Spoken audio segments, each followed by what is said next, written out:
Ada perokok di sini? Ada? Banyak? Saya doakan kalian berhenti merokok. Kalian berhenti merokok itu berarti melawan Yahudi. Orang terkaya di Indonesia itu penyebabnya satu diantaranya karena dia jual rokok. Orang Yahudi kirim rokoknya ke sini, kalian sakit dia kirim lagi obatnya ke sini, kau beli lagi obatnya dia kirim uangnya ke Palestina untuk tembaki saudaramu muslim. Maka saya doakan kalian semua perokok mulai malam ini berhentilah merokok. Apa hebatnya itu perokok? Coba kau lihat. Kalau kalian mengatakan rokok itu bagus, besok pagi panggil anakmu yang SD SMP kau merokok bareng-bareng anakmu. Kalau kau bilang rokok bagus, ndak jalan otakku kalau ndak merokok Ustaz. Bohong. Mana buktinya? Ramadan jalan di otakmu padahal kau tidak merokok siang hari. Itu perokok kayak beleng-beleng bersandar-sandar. Itu aja dia kerja sampai 10 menit. Yang lebih parah kalau dia di toilet, keluar asap, dia isap beleng-beleng. Saya doakan kalian berhenti merokok. Ibu-ibu, senang suamimu merokok? Dengar Pak, tidak senang dia, maka tabung uangmu harga rokok, simpan uangmu harga rokok, buka umroh, kita umroh bareng-bareng. Itu lebih manfaat daripada biar kau marah. Saya mau pulang juga sebentar. Itulah api jenis pertama. Dibakar lagi 1000 tahun, berubah warnanya menjadi biru. Nah, ini kompor gas. Pernah lihat kompor gas nyala biru? Ah, itu dibakar lagi 1000 tahun menjadi warna putih, seperti api yang dipakai memotong baja. Orang-orang yang kerja di perusahaan tambang itu timah dia potong. Kenapa bisa terpotong? Rasanya tidak ada yang potong, padahal ada api, cuma karena warnanya menjadi putih jadi kita tidak nampak dengan jelas. Dibakar lagi 1000 tahun menjadi hitam. Inilah warnanya api neraka. Bayangkan, belum lagi dilihat. Allah bertanya, apa mereka pernah melihat api neraka? Tidak ya Allah. Hebatnya itu orang dalam masjid. Mereka belum pernah nampak api neraka. Mereka belum pernah melihat neraka secara nyata. Dia sudah meminta supaya mereka tidak dimasukkan api neraka. Apalagi nanti kalau dia sudah lihat api neraka. Itu neraka paling ringan kata Nabi. Diletakkan kerikilnya neraka di kakinya. Saking panasnya mendidih sampai ke otaknya. Itu yang paling ringan. Tapi anak muda biasa kalau kita cerita neraka dia bilang, sudahlah kayak kau datang aja dari neraka Ustaz. Dia cari kau nanti malaikat. Dia putar godamnya. Itu godamnya penjaga neraka 7 kali beratnya dunia dan isinya baru sama. Kalau dihantam 1 kali, tak lempar 7 tahun baru sampai. Dia bilang anak mahasiswaku, enak dong bisa main game dulu. Oh itu kalau di dunia, kalau di akhirat di blender kok. Nah, lalu Allah bertanya lagi, apalagi yang mereka minta? Ya Allah, masukkan kami dalam surgamu. Allah bertanya, mereka pernah lihat surga? Tentu tidak ya Allah. Bapak-bapak pernah lihat surga? Surga belum pernah kita rasa, belum pernah kita bayangkan. Apa yang Bapak bayangkan kalau Al-Quran berbicara tentang surga yang di dalamnya mengalir sungai yang terbuat dari susu? Jangan kau susu bayangkan susu yang ada di rumahmu. Tidak seperti itu. Kalau Allah berkata madu di dalamnya, jangan kau bayangkan madu yang ada di rumah. Bapak tahu membedakan antara madu yang asli dengan yang palsu? Bapak tahu caranya?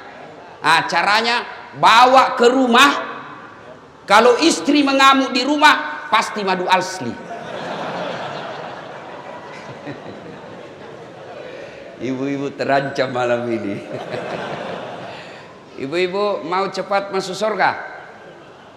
Nggak ada yang jawab dia, Pak. Mau ibu? Nah, nggak ada yang jawab, Pak.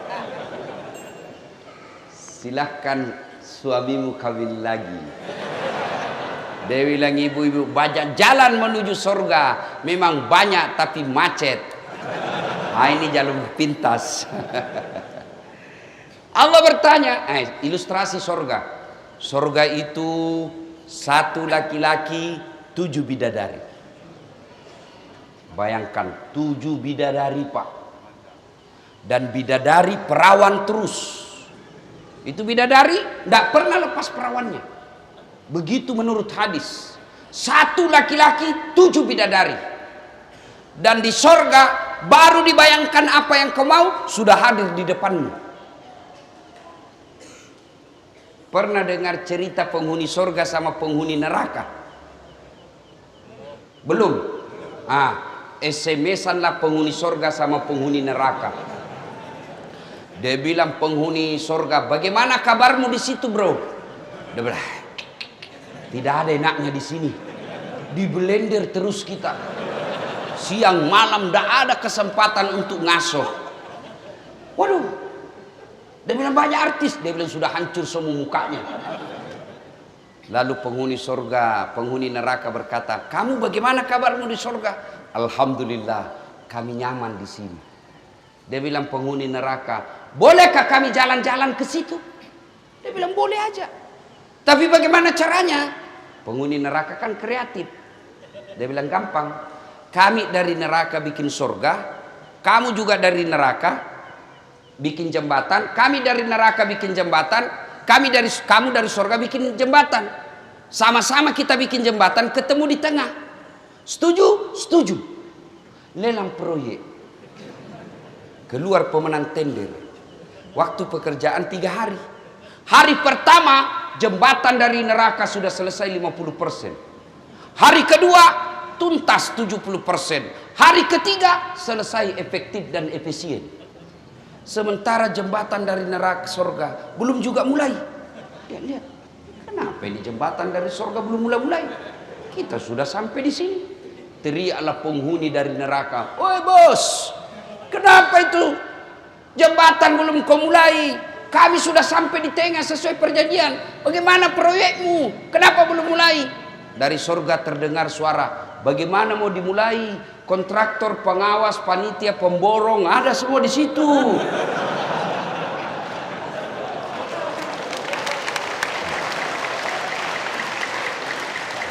Di sini cuma penghafal Quran, tidak tahu dia hitung kalkulator. Ini biasa di kantor bupati banyak begini. Kontraktor hati-hati kok. Kau bisa tipu akali Pak Bupati. Kamu bisa tidak dapat sama polisi. Bisa kau sogok penegak hukum, tapi demi Allah kau tidak akan pernah bisa sogok malaikat. Kau kira kau bisa lepas dari pengadilan malaikat? Mentang-mentang kau pejabat mati tembak salvo 17 kali tembakan, duk, kau kira malaikat mundur, tambah maju malaikat. Hati-hati. Biasanya yang banyak begitu tim sukses.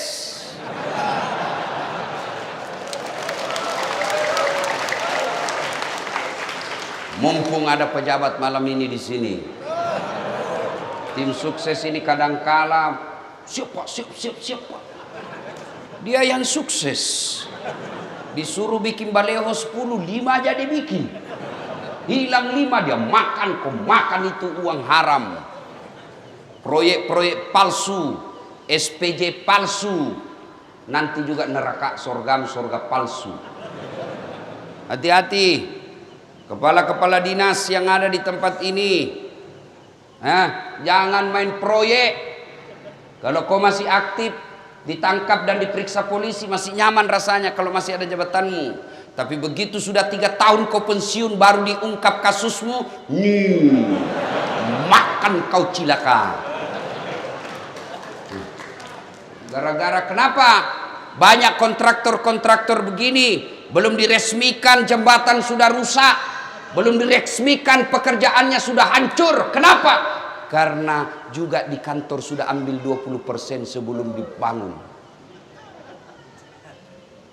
Kenapa ada 20%? Karena untuk menampil kada perlu duit banyak. Kenapa perlu duit banyak? Karena kalian juga mau disogok. Coba kalau umat Islam tidak ada yang mau disogok, maka terjadilah pemilihan pemimpin yang betul-betul sesuai syariah. Kalau kau memilih pemimpin sesuai syariah, maka kau akan dapat pemimpin yang baik agamanya, sehingga mereka melayani kamu, bukan dilayani oleh rakyat. Sekarang kalau datang orang sosialisasi, kau bilang wani piro, dikasih kau 300.000 satu kali makan bakso habis. Di 5 tahun kau menderita. Ya kalau 5 tahun, kalau dia 2 periode, dia mau lagi 3 periode, pret. Siapa yang salah? Kita semua salah, umat Islam. Jangan salahkan pejabatmu saja yang korup. Mulai dari cara memilihmu sudah salah. Coba kalau mereka datang, dia dapat duit, kamu bawa duit, kau rekam. Pak, kami tidak butuh duit, Pak. Kami butuh masa depan. Biar Bapak tidak bawa duit, yang penting anak kami bisa cari kerja yang baik. Biar Bapak tidak bawa duit, yang penting pertanian kami lancar. Biar Bapak tidak bawa duit, yang penting kami bisa makan, terjamin keamanan, anak-anak kami bisa kerja dengan baik. Bapak tidak usah bayar kami. Tapi begitu kau minta 500.000, habis dalam 2 hari, dia tipulah kau 5 hari. Belum diresmikan proyeknya sudah hancur. Dan ketika hancur jembatan, kamu sendiri yang rugi. Ya, nanti kalau pilkada jangan lagi minta-minta duit. Kalian juga calon pemimpin, jangan kau sogok rakyatmu. Coba kalau tidak ada money politik. Adik-adik kita yang sekolah ke Jawa, sekolah ke Sulawesi, mereka menjadi sarjana pertanian, mereka menjadi sarjana perikanan, mereka menjadi sarjana kelautan, mereka kembali ke Lombok, mereka kembali ke pulaunya, dia terapkan ilmunya. Setelah jadi pejabat, dia pejabat cerdas karena memang dia punya kompetensi di situ. Jadi anggota DPR yang kompeten, tidak mendatangkan uang, mengandalkan uang saja. Maka lihatlah sekarang kita. Jadi anggota dewan tidak tahu persoalan. Kenapa? Karena dia hanya banyak duitnya. Ada anggota dewan di sini? Ada? Ada? Banyak? Tidak ada yang hadir, saya lihat. Coba kalau dicoblos, datang semua itu. Pakai songkok, pakai gamis, siap membela rakyat. Dia pasang fotonya di pinggir jalan, terbalik kepalanya. Dia bilang siap jungkir balik untuk rakyat. Pret! Begitu terpilih, hilang, tidak pernah ketemu lagi kita. Dia ganti nomor HP-nya. Banyak di sini? Banyak di kabupaten ini? Kau salah, kenapa kau pilih? Lanjut kisah. Ya Allah, masukkan kami ke surga. Lalu Allah bertanya, apa mereka pernah melihat surga? Tidak. Kau lihat itu hambaku yang ada di masjid. Luar biasa imannya kepadaku. Mereka belum pernah lihat surga, dia sudah meminta dimasukkan ke dalam surga. Bagaimana lagi nanti ketika mereka melihat surga? Pasti mereka sangat menginginkannya. Lalu Allah sampaikan kepada seluruh malaikat, hai malaikat, ketahuilah bahwa aku telah mengampuni dosa-dosa mereka yang hadir di tempat itu sebelum mereka meninggalkan tempatnya. Allahu Akbar. Jadi ternyata pengajian seperti ini bukan sekedar dengar ceramah, tapi pengajian seperti ini menghapus dosa dan kesalahan yang pernah kita lakukan. Itulah sebabnya kita mengucapkan Alhamdulillahi Rabbil Alamin. Ketemu Ustadz Dasat, kecewa bos. Apa hebatnya Dasat? Kecil, ceper, kurus. Ada yang tidak enak kalau saya ketemu. Ternyata kecil aja aslinya. Ibu-ibu lebih parah. Dia bilang, itu juga bajunya waktu di YouTube.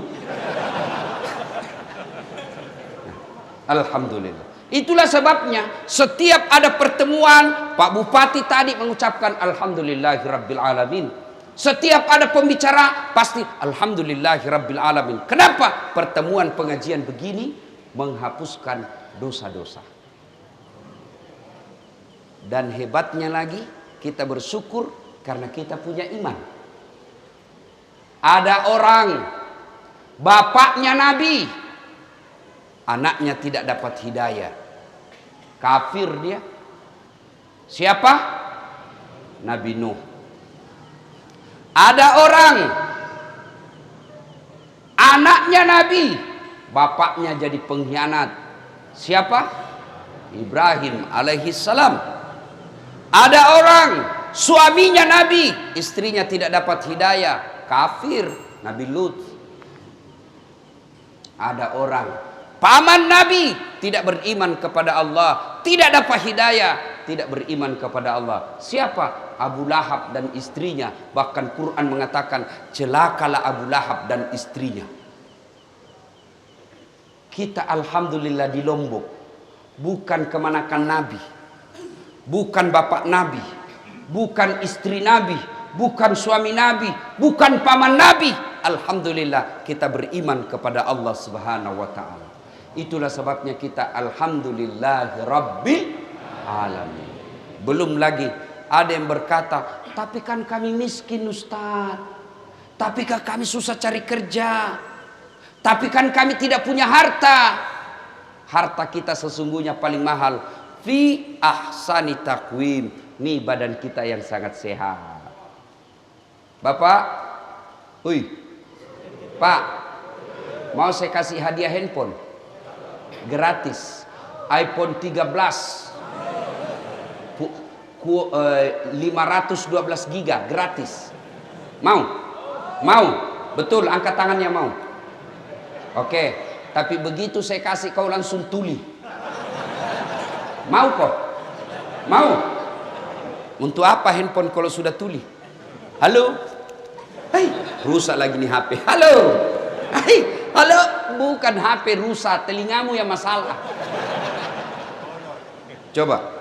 Dan hebatnya lagi Allah kasih kita ini telinga, dua pasang, tempatnya sangat spesial. Apakah pernah Bapak bayangkan bagaimana seandainya telingamu satu di bawah ketek? Halo? Ya, kok di mana? Satu lagi di bawah pantat. Halo? Alhamdulillah. Dan hebatnya lagi di telinga, dia bisa bedakan mana bunyi handphone, mana bunyi kentut. Dan tidak pernah kursus. Apa pernah kalian kursus membedakan bunyi? Allah sertakan cara membedakan mana gelas jatuh, mana piring jatuh tanpa kau lihat. Ini saya baru 2 hari bermasalah, saya rasa telinga saya karena terlalu banyak terbang, selalu mendegung. Baru 2 hari. Saya bersyukur. Ternyata ada nikmat Allah yang saya abaikan selama ini. Nikmat ini telinga yang tidak sakit. Coba ini telinga. Kalau suruh bayar Pak, berapa mahalnya? Mau lagi saya kasih Pak. Handphone 4 kameranya. 4 kameranya Pak. Bapak-bapak yang sudah tua, untuk apa kau beli handphone mahal-mahal 4 kameranya? Nah cuma 1 istrimu. Kecuali 4 istrimu ya 4 kameranya. Kamera 1 istri pertama. Iya. Ini ada kamera mahal. Kamera yang saya bawa itu lebih 100 juta. Tapi apa itu yang mahal? Bukan. Biar kau punya kamera begitu ndak ada matamu. Ayo. Dan biar Bapak punya kamera harga lebih 100 juta, Bapak tidak punya ilmunya, Bapak ndak bisa pakai. Foto-foto. Ya setengah badan, 1,5 badan betul, ternyata pusat ke bawah. Harus Bapak tahu berapa kekuatan cahaya yang ada waktu ambil gambar. Beda ketika luar dan di dalam. Itu harus ditahu semua. Berapa jarak dari mata kita, kamera ke objek, itu harus ditahu. Ada zoom in, zoom out, diputar. Punya duit 100 juta belum tentu kalau kau tidak bisa pakai ilmunya. Punya ilmunya tidak ada uangmu belum tentu kau bisa ambil pakai. Tapi alhamdulillah ada Allah kasih kita kamera namanya mata. Dia punya lensa namanya retina. Dia punya zoom out zoom in namanya pupil. Dan hebatnya mata kita Allah sertakan yang namanya sensor. Dia bisa bedakan mana istri, mana tetangga. Bayangkan Pak Bupati, seandainya Bapak tidak bisa bedakan mana istri, mana pegawai. Kenapa lain-lain rasanya malam ini? Ternyata security. Coba, hebatnya ini mata. Bapak buka, langsung fokus. Tidak perlu kau putar-putar.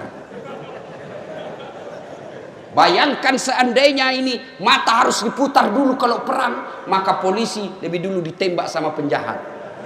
Ada polisi di sini? Ada? Ada? Jangan kau musuhi polisi anak muda. Kau kira enak hidup kalau tidak ada polisi? Hah? Kau kira enak hidup kalau tidak ada polisi di Indonesia? Bayangkan susahnya kita kalau tidak ada polisi. Diserobot tanahmu, siapa kau cari? Hartamu dijarah, anakmu diperkosa, istrimu dibunuh, siapa kau cari? Siapa? Polisi. Dirampok rumahmu, siapa kau cari? Penghafal Quran, tidak selesai. Siapa kau cari? Polisi. Makanya jangan musuhi polisi. Bahkan saya selama ada di Pulau Lombok ini, saya dikawal polisi. Pun kalau ada polisi yang minta-minta uang di jalan, itu polisi film India. Kau melanggar. Kau tidak lihat ini rambu-rambu? Saya lihat Pak. Kenapa kau langgar? Saya tidak lihat Bapak. Kenapa kau tidak lihat saya? Bapak sembunyi di tikungan. Karena hari itu besok langsung begitu saja. Saya tilang kamu. Ada surat-suratku Pak, lengkap. Saya tilang kamu. Kenapa Bapak tilang saya? Kau pembohong. Maksudnya apa Pak? Motormu Honda, jaketmu Yamaha. Dia tulis surat tilang. Marah ini anak mahasiswa ditilang. Bapak juga pembohong. Ngaku polisi baru pulpenmu pilot. Itu polisi film India. Bukan polisi Indonesia. Bapak tahu enggak? Kenapa kita bisa tablik di sini? Sekarang, tidak seperti sebelum awal-awal COVID. Dua sebabnya. Satu, diizinkan polisi. Biar Pak Bupati mau, polisi tidak mau, tidak jalan. Yang kedua, karena mayoritas kita sudah vaksin. Maka bapak-bapak yang belum vaksin, vaksinlah. Vaksin. Jangan lagi kau termakan hoax bahwa vaksin ada chip Cina. Chip belen-belen. Anustas melengke uang koin kalau sudah divaksin. Saya tes, belum vaksin, saya tes itu di sini. Saya simpan koin melengket, padahal saya belum vaksin. Ternyata saya pelajari kenapa dia melengket, karena daki. Vaksin Pak, vaksin. Undian umroh gratis atas nama Abdullah bin Abdul. Sini.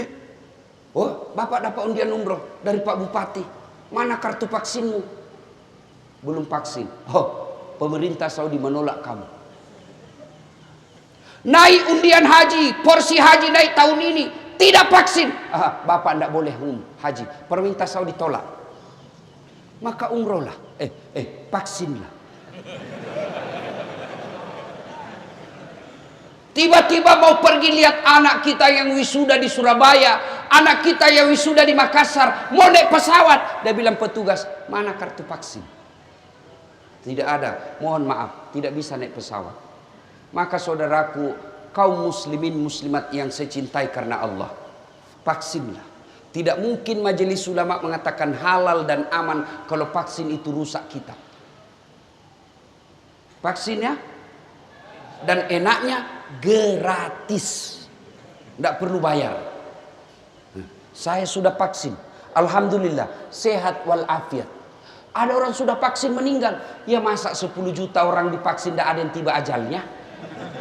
Ya pastilah ada jalannya di situ. Bukan karena vaksin orang mati, tiba ajal. Vaksin tidak vaksin mati Ustaz. Makan tidak makan, ya mati. Kalau begitu kenapa kau makan? Kita vaksin ikhtiar. Dan kita memenuhi anjuran Nabi, la daror wala diror. Jangan kau celakakan dirimu dan jangan kau celakakan orang lain. Itu orang Islam. Kalau bapak tidak mau vaksin silahkan, tapi jangan keluar dari pagar rumahmu. Begitu kau keluar dari pagar rumahmu, kau kena kaedah moral sosial masyarakat. Kamu harus menjaga lingkunganmu. Itu kewajiban kita umat Islam. Ya, vaksin ya. Amin. Nah, ibu bapak saudara-saudara sekalian, kalau bapak tidak vaksin, dapat rezeki umroh gratis, tidak berangkat. Masuk undian haji tahun ini, bapak belum vaksin, tidak boleh. Kalau pegawai negeri, alhamdulillah sudah semua. Tentara sudah semua, polisi sudah semua. Inilah 3 benteng negara kita. Tentara, polisi, pegawai negeri.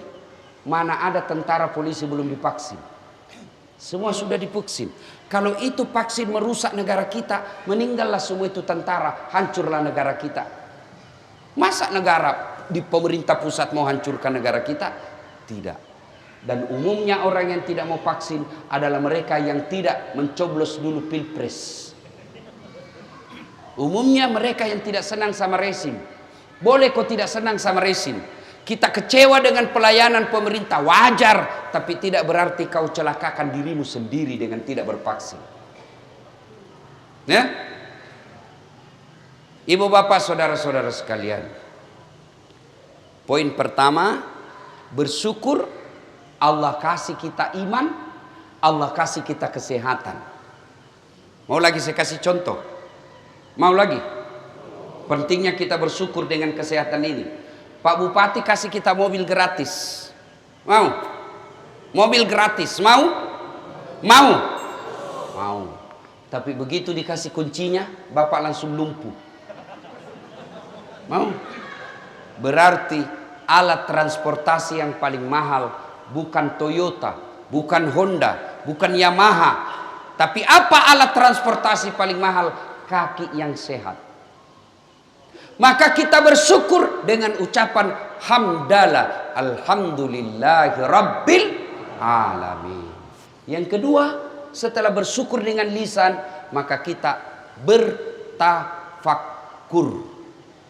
Apa itu bertafakkur Ustadz? Mengevaluasi diri, menimbang-nimbang seberapa banyak nikmat Allah berikan, kita pergunakan untuk amar ma'ruf nahi munkar. Alhamdulillah jadi bupati. Tidak semua orang bisa jadi bupati. Alhamdulillah. Sebagai rasa syukurnya, manfaatkan jabatan untuk mengantar orang masuk surga. Pak Bupati, keliru seorang pejabat ketika tidak memudahkan jabatannya masuk surga. Saya ceramah, ayo sholat, jangan hamar, mari berjamaah. Paling yang dengar 10, yang laksanakan 1. Tapi coba kalau Pak Bupati lakukan himbauan sholat jamaah. Datang sholat jamaah subuh. Assalamualaikum warahmatullahi. Assalamualaikum warahmatullahi. Cari, mana ini kepala dinas PU? Tidak pernah juga hadir-hadir saya lihat sholat jamaah. Ajudan langsung telepon, Pak Kadis, dicari kok sama Pak Bupati. Katanya beliau tidak pernah kau dilihat salat jamaah. Besok Pak, belum azan sudah ada di masjid. Itu hebatnya kalau ada jabatan. Iya toh? Saya jadi Kapolres. Beda ketika Kapolres menyampaikan nahi munkar dengan seorang ustaz. Jangan hamar, jangan mabuk, jangan narkoba. Pemabuk dia kasih kempes ban motorku. Dia kencingi saya punya mobil. Kalau ustadz amar ma'rufnya nahi mungkarnya Pak, 100 yang dengar, 2 orang laksanakan, sudah hebat. Tapi coba kalau dia Kapolres, awas. Saya dapat kau mabuk, saya tangkap kau kasih masuk kau bui. Berhenti dia mabuk Pak. Iya. Maka kalau bersyukur kepada Allah, ayo gunakan nikmat Allah untuk mendekatkan diri kepada Allah. Itu pejabat, kalian dia diberi nikmat ustadz, punya ilmu, syukuri dengan cara apa? Gunakan ilmu itu mengajak orang untuk amar ma'ruf nahi munkar. Mendakwah, dakwalah yang rahmatan lil alamin. Dakwah yang diajarkan leluhur tuan-tuan guru kita yang ada di Lombok. Zaman dulu tuan-tuan guru kita yang ada dari Lombok ini tidak ada mendakwah dengan memaki dan mengkafir-kafirkan orang. Sekarang anak-anak baru belajar agama 3 minggu, belajarnya di laptop, hadisnya baru 4. Wish, rasa-rasanya dia panitia hari kiamat. Ada kan yang begitu? Ada. Maulid haram, bid'ah, tidak ada pada zaman Nabi. Kenapa zaman Nabi tidak ada maulid? Untuk apa mereka diceritakan kisah Nabi? Nah, mereka hidup sesama dengan Nabi. Untuk apa diceritakan masa hidupnya Nabi? Mereka lihat Nabi, ya wajar mereka tidak maulid. Kita maulid bukan untuk makan ketan, tapi kita mau dengar ceramah bagaimana sisi hidup Nabi dan ulama yang tahu. Kenapa? Karena dia baca kitab. Maka kita dengar. Maka saudaraku yang tidak mau maulid silakan, tapi jangan kau kafirkan kami.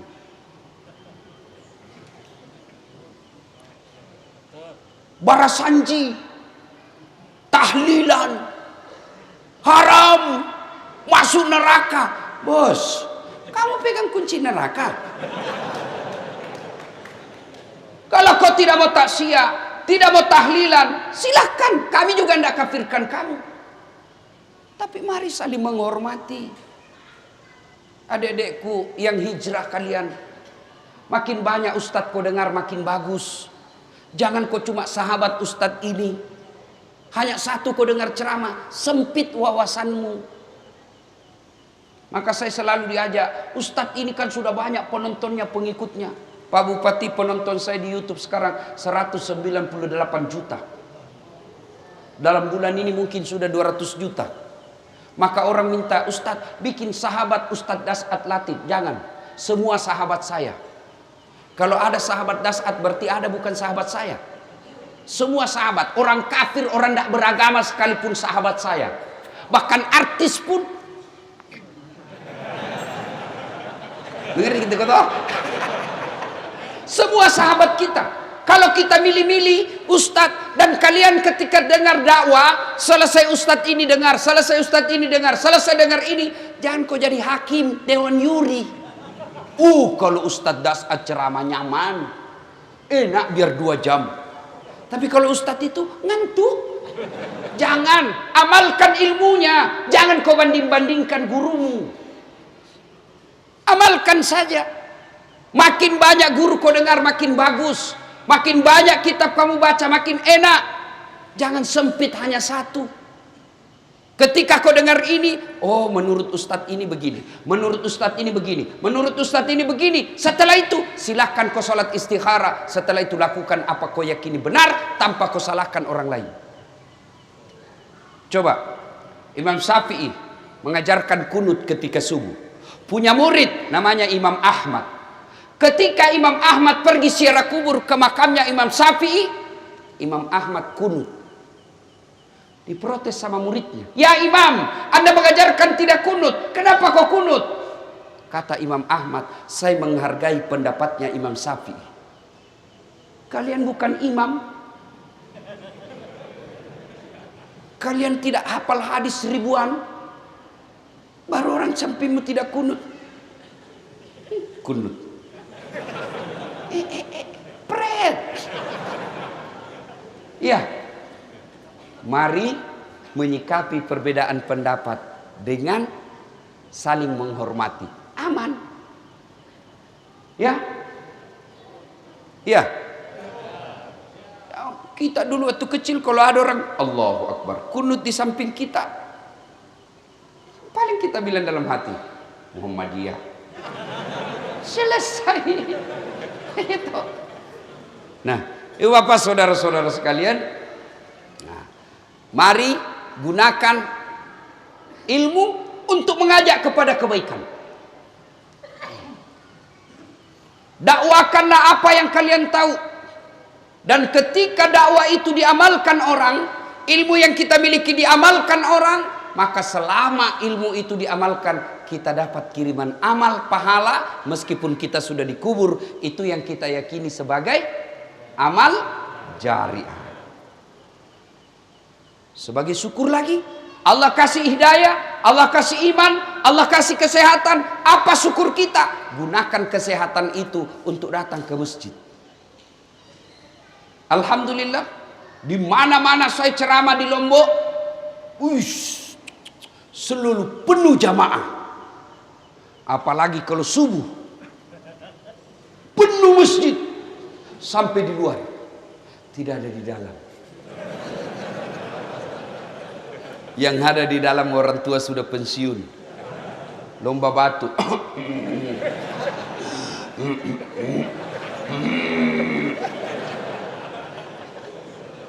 Tapi alhamdulillah, Lombok kita kenal dengan 1000 masjid. Saya yakin istilah itu tidak tepat, karena di Lombok lebih dari 1000 masjid. Tapi untuk apa ada masjid 1000 kalau sepi dari pengunjung? Masjid tidak masuk surga, penghuninya dan jamaahnya yang masuk surga. Kenapa orang malas ke masjid? Satu, karena dia tidak lihat pahalanya. Coba kalau Pak Bupati umumkan, siapa yang datang sholat berjamaah subuh diberikan pembeli beras 200.000, kuota 100.000. Saya yakin sholat subuh 4:30, jam 3 sudah penuh masjid. Kenapa? Karena dia lihat pahalanya. Yang kedua, kenapa orang malas berjamaah ke masjid? Yang kedua, karena dia tidak tahu pahalanya. Coba kalau semua dia tahu pahalanya, maka Nabi katakan, andai saja kau tahu dan kau lihat pahala salat jamaah subuh, maka kau akan datang ke masjid meskipun engkau dalam keadaan merangkak. Coba bayangkan, andai saja kau lihat dan kau tahu pahala salat subuh, kata Nabi, kau akan merangkak datang ke masjid. Begitu hebatnya. Tapi karena kita tidak tahu dan tidak melihat, maka kita malas jamaah ke masjid. Apa keutamaan salat jamaah? Satu, kalau bapak wudhu dulu, dan memang itu lebih utama, lalu dia pakai baju yang diridai Allah, yang halal, yang bersih, lalu dia pakai parfum, melangkah kaki kanannya, kata Nabi, catat 1 pahala, melangkah kaki kiri, gugur dosa kecilnya. Jadi kalau rumah bapak 300.000, 300 meter dari sini, PP 600 meter.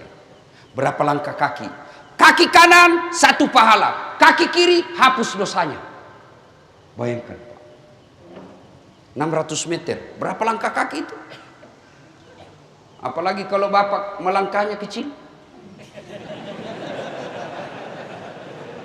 Ya toh, mutar naik dulu di sini, turun lagi, naik lagi, turun lagi, sampai ditunggu komat. Naik turun, naik turun, naik turun. Pas tiba jamaah, beleng-beleng. 2, keutamaan jamaah. Seluruh materi yang bapak lewati, pagar, tembok, aspal, tegel, dinding, pohon, semua jadi saksi. Ya Allah, jangan masukkan dia neraka, masukkan dia surga. Saya saksinya, dia datang salat jamaah di masjid. Itulah sebabnya ulama mengajarkan, ketika sholat di masjid, 2 rakaat kita sholat sunnah, pindah lagi. 2 rakaat lagi, pindah lagi. Supaya apa? Tambah banyak saksi di akhirat kelak. Itulah juga sebabnya Nabi mengajarkan, kalau kau berjamaah ke masjid, usahakan lain jalanmu waktu pergi datang, lain pula jalanmu waktu pulang. Datang dari sana, pulang dari sana.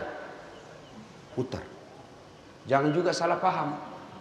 Teman-teman dengar ini, dia ke pasar dulu, ke terminal, sampai di sini sudah selesai berjamaah. Beleng-beleng. Apalagi kalau gerimis seperti hari ini, atau terbang debu, melengket debu di badan, di baju, basah debu baju kita karena gerimis. Yang basah itu, yang debu itu akan menjadi pelindung kita agar tidak disentuh api neraka. Maka kalau gerimis begini Pak, tenang aja, basah baju itu yang menjadi mantel agar kita tidak disentuh api neraka. Jangan juga salah paham, mentang-mentang sudah dengar begini, dia tunggu hujan keras. Sudah keras, dia buka payung, dia jalan. Dongo. Ya. Apalagi keutamaan berjamaah 27 kali lipat. Artinya apa? 1 kali salat jamaah, 27 kali salat di rumah baru sama. Hidupkan jamaah. Apalagi keutamaan berjamaah di masjid lebih khusyuk. Coba kalau bapak di rumah susah khusyuk, sudah 3, 4, sudah tahiyat atau belum? 2 atau 1? Belum lagi kalau bau masakan, langsung dipikir, wih tumis, ikan apa ini? Iya toh. Kalau di masjid lebih khusyuk. Coba bapak bayangkan, sholat di rumah dan di masjid. Kalau kita di masjid, selesai berdoa, selesai sholat sunnah, keluar, rasa-rasanya ibadah kita langsung diterima Allah. Coba bayangkan perasaan jiwa kita. Apalagi keutamaan berjamaah di masjid. Di masjid 27 kali lipat. Apalagi ada doa bersama. Meskipun ada juga mengatakan tidak ada itu doa bersama. Kalau tidak ada doa bersama, tidak mungkin Nabi khutbah Allahumma ghafir lil mu'minina wal mu'minat wal muslimina wal muslimat al ahya'i minhum wal amwat. Tidak mungkin ada doa itu kalau tidak ada doa bersama. Apa keutamaan doa bersama? Ada ustadz mimpin doa, alim, di belakangnya ada penghafal Quran, di belakangnya ada anak yatim mengucapkan amin, sehingga doanya Pak Imam dikabulkan karena ada orang-orang yang makbul doanya. Itulah sebabnya Pak Imam selalu dianjurkan kalau Bapak mimpin doa, kasih dengar suara, jangan juga terlalu kencang, yang penting didengar jamaah, dan bacalah doa yang umumnya orang hafal. Yang kita berdoa tidak ditahu apa dia minta, kita di belakang amin amin saja, amin, dia doa silent, amin. Terdengar juga bos. Siapa tahu jadi imam anak muda bujang, ya Allah berikan kami jodoh. Dia bilang bapak di belakang, amin. Dia bilang pula istrinya di belakang, amin. Kau setujui suamimu kawin lagi? Dia bilang, ibu kenapa itu Ustadz poligami terus dicerita? Ibu-ibu, di Quran itu ada 4 jenis rumah tangga Pak. Yang pertama, suaminya beriman, istrinya kafir. Ini Nabi Lut. Yang kedua, suaminya kafir, istrinya beriman, Fir'aun laknatullah alaih. Yang ketiga, istrinya pun kafir, suaminya pun kafir, Abu Lahab. Yang keempat, istrinya beriman, suaminya beriman, Ibrahim alaihissalam. Bapak pilih mana? Ibu-ibu pilih mana? Mantap, Ibrahim. Tapi ingat, Ibrahim itu 2 istrinya. Lalu sudah bilang ibu-ibu di Makassar, enggak usah Ibrahim Ustaz, Fir'aun saja.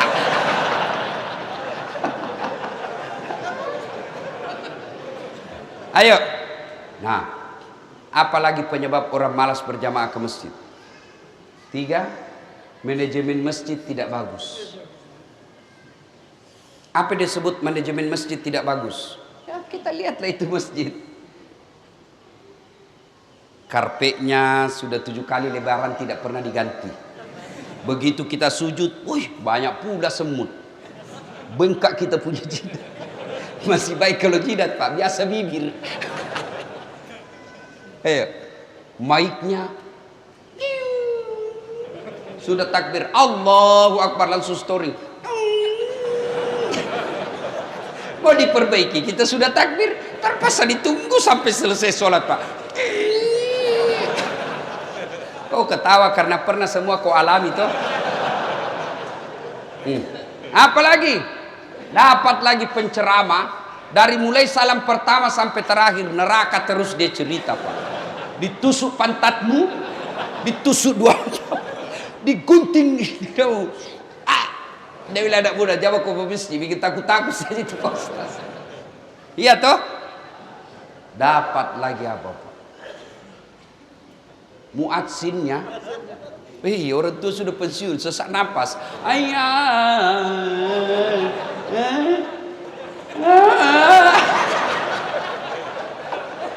La haula wala quwwata illa billah.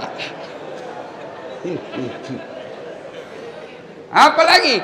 Dapat lagi imam yang membalik-balik sunnah Nabi. Baca bab sholat jamaah. Coba baca bab sholat jamaah. Itu sudah dijelaskan. Kalau kau jadi imam, ringkaskan bacaan sholatmu. Yang kedua, baca yang umumnya orang hafal. Itu anjuran Nabi. Ini rata-rata anak muda penghafal Quran. Kalau dia jadi imam, dia balik sunnah Nabi. Dia baca yang paling panjang, hanya dia yang hafal. Kenapa dianjurkan ringkaskan? Kan di belakang ini kan macam-macam. Ada orang tua yang rematik, tidak bisa lama berdiri.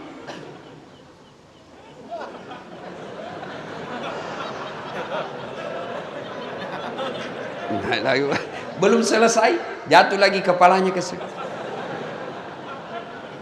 Baik kau siksa orang tua. Ada juga ibu-ibu yang mau sekali kentut. Ada anak muda yang lupa kunci motornya. Wih, namanya Pak Imam Hina sudah semetorku. Ya, ada pegawai honor yang pakai sepatu sewa. Sepatu baru dibeli kasihan. Hilang sudah sepatuku itu. Ya, iya toh. Itu makanya Nabi katakan ringkaskan bacaanmu. Yang kedua kata Nabi, baca yang umumnya orang hafal. Tujuannya apa? Satu, kalau orang hafal bacaan, kita bisa husu ikut. Imam baca wadduha, kita enak ikutnya. Kenapa? Kita hafal. Begitu dia membaca surah Al-Anfal, dia husu dengan bacaannya, kita husu dengan hayalan. Kita mau ruku, belum selesai, kita mau ikut, tidak dihafal, terpaksa kita baca semua pengumuman di dinding. Keadaan keuangan masjid Al-Mujahidin, pemasukan minggu lalu 2 juta, pengeluaran khutbah Jumat 500.000. Baru dia bilang, oh berarti honornya Pak Ustadz 200. Iya toh? Ternyata belum, sudah dibaca semua satu papan triples, belum selesai, dibaca lagi kalender Persatuan Guru Republik Indonesia Lombok Timur. Belum juga selesai, bajunya lagi orang dibaca di belakang. Coblos nomor 3. Ya. Makanya kalau kau jadi imam, baca yang umumnya orang hafal. Supaya apa? Kita bisa ikut dengar. Yang kedua, kalau orang hafal, kalau imam salah, kita bisa luruskan. Coba kalau imam buat duha, salah, kita bisa bantu. Begitu dia baca yang susah, hadapi kesusahanmu sendiri. Kau yang mulai, kau yang ngakhiri. Ada ini wallahu a'lam. Saya tidak tahu benar atau tidak ini cerita. Ada anak muda penghafal Quran, disuruh tes bacaannya jadi imam. Dia baca yang panjang, memang hanya dia yang hafal. Begitu dia lagi baca, tiba-tiba ada cicak jatuh dekat telinganya. Kaget. Namanya orang kaget, hilang bacaan Pak, stres. Dia lupa sambungannya itu aja. Apa sambungannya ini? Dia lupa, diam saja. Hening suasana masjid. Tiba-tiba dia bilang, Pak Imam, tolong bantu di belakang. Dia bilang di belakang, kami juga tidak tahu. Tiba-tiba ada anak muda dakal berteriak, dia bilang, kalau begitu ya sudah, Allahu Akbar. Kau kira rapat DPR? Siapa salah? Siapa salah? Imam. Saya pernah juga alami Pak, waktu saya masih SD di kampung. Imam sujud, lama sekali sujud. Kenapa ini Pak Imam lama sekali sujud? Kok lama, tidak sepertinya biasa. Lama betul. Tiba-tiba ada kawan saya, dia angkat kepalanya, teriak, wih, hilang imam. Ternyata Pak Imam keluar dari samping Pak. Kacau, bubar sholat. Selesai sholat ditanya, Pak Imam, kenapa kau tinggalkan saf? Dia bilang, saya kentut nak. Lain kali kalau kau kentut, kasih bangun dulu kita supaya kau dilihat. Dia bilang, sengaja, saya malu kau lihat. Siapa salah? Siapa salah? Imam. Maka hati-hati milih imam. Jadi makmum siapa saja boleh jadi makmum.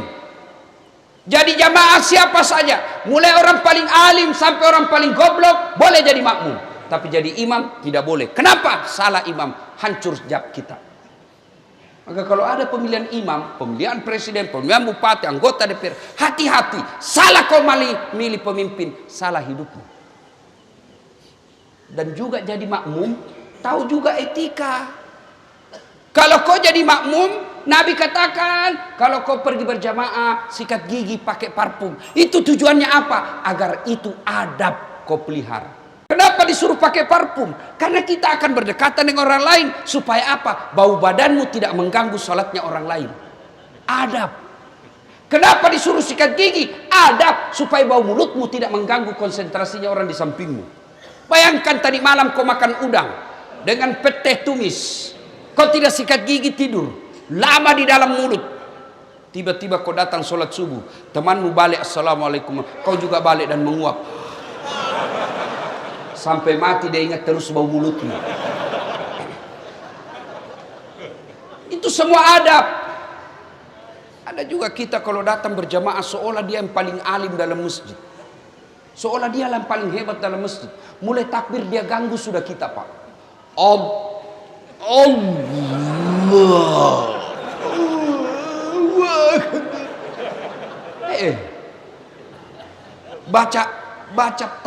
Baca Fatihah kayak dia mau gigit telinga kita Pak.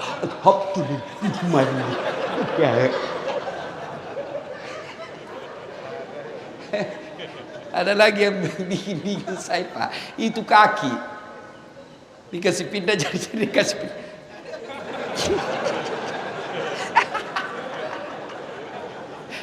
Ada saya sholat Allah, saya kasih pindah, dia kasih pindah lagi, saya kasih pindah lagi, dia kasih pindah, saya langsung saya sholat, saya tanya, dia bilang kenapa kau injak kakiku Ustaz? Kau salah, kenapa kau kasih pindah-pindah? Supaya sapnya rapat Ustaz. Saya bilang, dek begini, kalau mau rapat sapmu bukan kaki yang kau kasih rapat, ini bahu sama siku. Bisa jadi rapat kakimu rapat, jari-jari kakimu rapat, tapi sapmu renggang.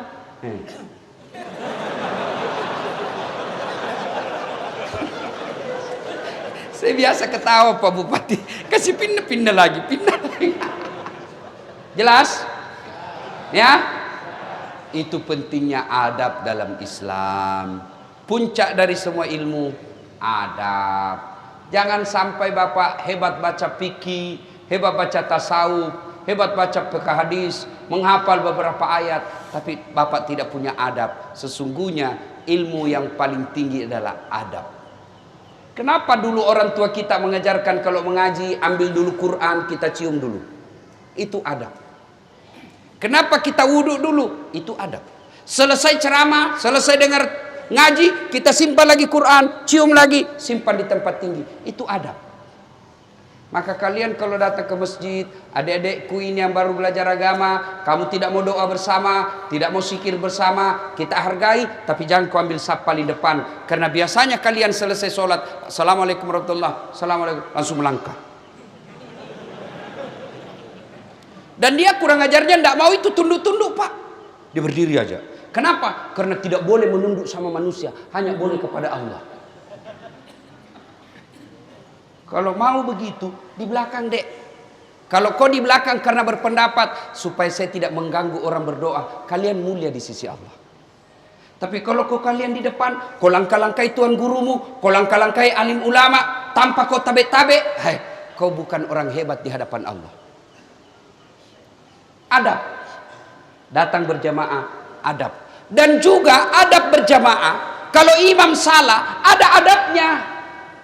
Dalam bermasyarakat orang Islam ada adab. Imam salah tidak langsung tarik, Pak Imam salah kok. Enggak, langsung, weh salah. Enggak bos, preman itu. Imam salah, apa yang kita ucapkan? Subhanallah. Itu adab. Kalau kau demo silahkan, tapi jangan bakar fasilitas umum. Kau demo silahkan, tapi jangan kau ganggu orang lain. Itu Islam mengajarkan. Silahkan kau tidak setuju dengan pemerintah, tapi jangan merusak fasilitas umum. Kau mendemo silahkan, tapi jangan kau kata-kata kasar. Itu adab. Jangan mentang-mentang imammu salah kau tarik kakinya. Dan imam juga kalau salah tahu diri. Mundur. Jangan bilang pura-pura tidak dengar. Batallah salat kita. Nah, alhamdulillah di kabupaten kita ini makmumnya baik, imamnya baik. Mudah-mudahan Allah memelihara kabupaten kita ini. Ketiga, masa pandemi ini tidak pernah kita prediksi. Tidak pernah kita sangka. Banyak orang bangkrut. Banyak orang tiba-tiba tidak punya pekerjaan. Bahkan ada di antara kita keluarganya meninggal, karib kerabatnya meninggal. Bahkan ada kawan saya, ibu bapaknya meninggal dan adiknya juga meninggal. Covid tentu tidak ada yang Allah hadirkan di dunia tanpa tujuan. Ambil hikmah, ambil pelajaran, ambil iktibar dari semua kasus-kasus. Allah hadirkan ini kalau kita bersabar menjadi amal. Kalau kita tidak kena Covid, bersyukur menjadi amal. Semua perkara umatku, kata Nabi, semua baik. Dia sehat bersyukur, alhamdulillah. Dia kena musibah bersabar, sabarnya, penyakitnya menggugurkan dosa-dosanya. Yang keempat, ketika menghadapi masalah seperti ini, introspeksi diri. Dan cara paling baik mengintrospeksi diri kita, periksa solat kita. Solat diperbaiki. Adik-adik sekalian, kalian mau mencapai dunia, solatlah. Solatlah. Kecil buat Allah. Memberikan apa yang kamu mau, kecil buat Allah. Kalian berdoa, ya Allah berikan saya jodoh, Allah dengar. Ya Allah perbaiki ekonomi keluargaku, Allah dengar. Ya Allah sembuhkan penyakitku, Allah dengar. Ya Allah jadikan saya kepala dinas pendidikan, Allah dengar. Allah semua dengar keluhan kita. Maka Allah menjawabnya, hayya alal falah, sini saya kasih kau kemenangan. Maka pulang dari taklim ini, Bapak, mari perbaiki sholat. Saya sudah sholat Ustaz. Jangan puas sampai di situ, perbaiki kualitasnya. Jangan sampai kita sholat kayak main-main. Allahu Akbar. Kau ketawa karena kau bayangkan dirimu. Sholat kayak tidak semangat sekali Pak. Takbir aja kayak tidak pernah makan.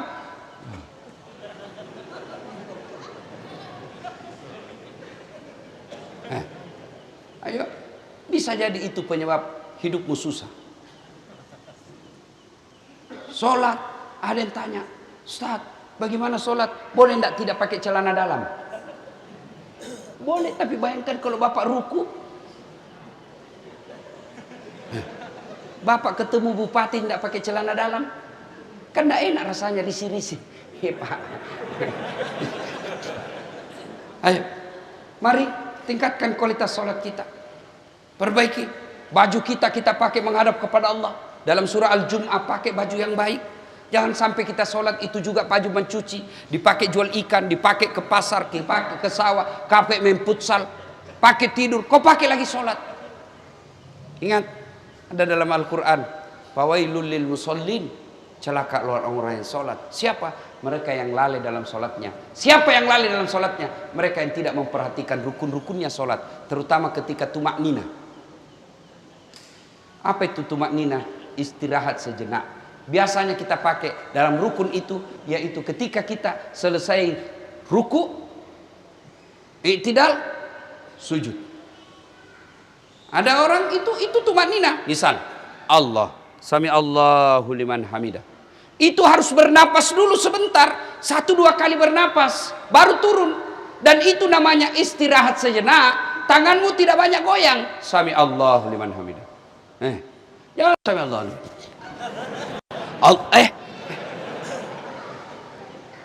Yang ketawa, saya serius ini. Sholat pun rukunya Pak, orang Bugis bilang mah pito-pito, kayak ayam makan. Hati-hati, itu setan menyesatkan kita. Maka perhatikan semua itu. Selesai itu, maka yang kelima, sebagai wujud kesyukuran kita, pelihara persaudaraan. Jangan berpecah belah. Boleh berbeda. Tadi disampaikan Pak Bupati, di kabupaten ini semua ormas ada. Semua organisasi masyarakat ada, organisasi politik ada. Silahkan kita berbeda partai, berbeda ormas, berbeda profesi, berbeda pekerjaan, berbeda pilihan politik, tapi satu tujuan kita, mengangkat harkat dan martabat kabupaten kita. Selesai pilkada, selesai pilpres, selesai urusan politik. Jangan lagi kau berpecah belah. Jangan ada cebong, ada kampret. Cebong sama kampret sudah menyatu di kabinet. Jangan kalian di masyarakat bermusuh-musuh. Kalian tidak senang dengan rezim ini, tidak puas dengan rezim ini, biasa. Jangankan memimpin satu negara, satu rumah tangga saja. Kadangkala kalau dua anak berbeda pilihan, pusing kita, Pak. Apalagi satu negara. Maka jangan berpecah belah. Boleh berbeda pilihan, tapi mari wa'tasimu bihablillahi jami'a wa la tafarraqu. Berpegang teguhlah engkau kepada tali persaudaraan agama Allah dan janganlah engkau bercerai-berai. Inilah tausiah kita pada taklim kita kali ini. Mudah-mudahan ada manfaat. Ingin rasanya berlama-lama, tapi apa boleh buat, waktu yang membatasi kita. Meskipun Pak Bupati tadi mengatakan bisa sampai jam 12, bisa? Mampu? Siap? Saya yang tidak mampu. Karena saya capek, masih perlu perjalanan panjang lagi. Doakan saya sehat walafiat. Mohon keikhlasannya membacakan suratul Fatihah, kesembuhan untuk telinga saya. Bisa ya? Nah, ila hadratin Nabi Mustafa Muhammad sallallahu alaihi wasallam, summa hususil das'at latif. Al-Fatihah.